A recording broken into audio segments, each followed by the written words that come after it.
جاء رجل إلى النبي صلى الله عليه وسلم يشتكي قسوة قلبه।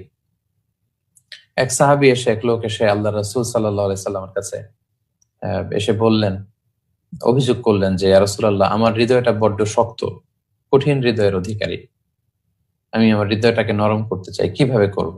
খুবই শক্ত আমার হৃদয়, কঠিন হৃদয়।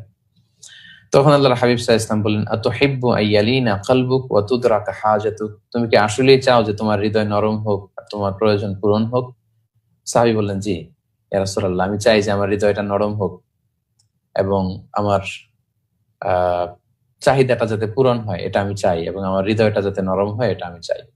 তখন আল্লাহ রাসূল সাল্লাল্লাহু আলাইহি সাল্লাম তাকে 3টি প্রেসক্রিপশন দিলেন। প্রেসক্রিপশন নাম্বার 1 হচ্ছে যে তুমি যদি তোমার হৃদয় নরম করতে চাও তাহলে ইরহামিল ইয়াতীম, তুমি এতিমের প্রতি দয়ালু হও। যারা ইয়াতীম, নিঃস্ব, অরফেন যারা, এই জাতীয় ইয়াতীমদের প্রতি তুমি রহম দিলের হও, ইরহামিল ইয়াতীম। 2 নম্বর বললেন ওয়ামসাহ রাসাহ, মানে এতিমের মাথায় তুমি হাত বুলিয়ে দাও। 3 নম্বরে বললেন আতঈমহু মিন তাআমিক, তোমার খাবার তুমি এতিমের সাথে শেয়ার করো, মানে এতিমকে খাবার খাও, দুস্থদেরকে খাবার খাও।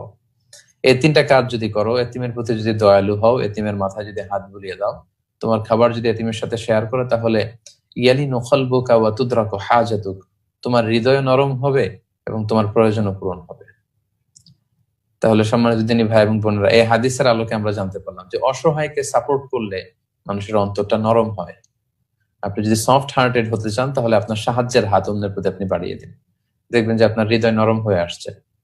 আসলে ধরে রাখার মধ্যে অর্জনের সুখ নেই। আপনি যদি এগুলো বিসর্জন করতে পারেন, দিয়ে দিতে পারেন, দান করার মধ্যে আসলে সুখ। প্রকৃত সুখ হচ্ছে আপনি যখন অন্যকে দিতে পারবেন, অন্যের মুখে হাসি ফোটাতে পারবেন, ওইটার মধ্যে যে সুখ শান্তি, এটা আসলে টাকা দিয়ে কেনা যায় না।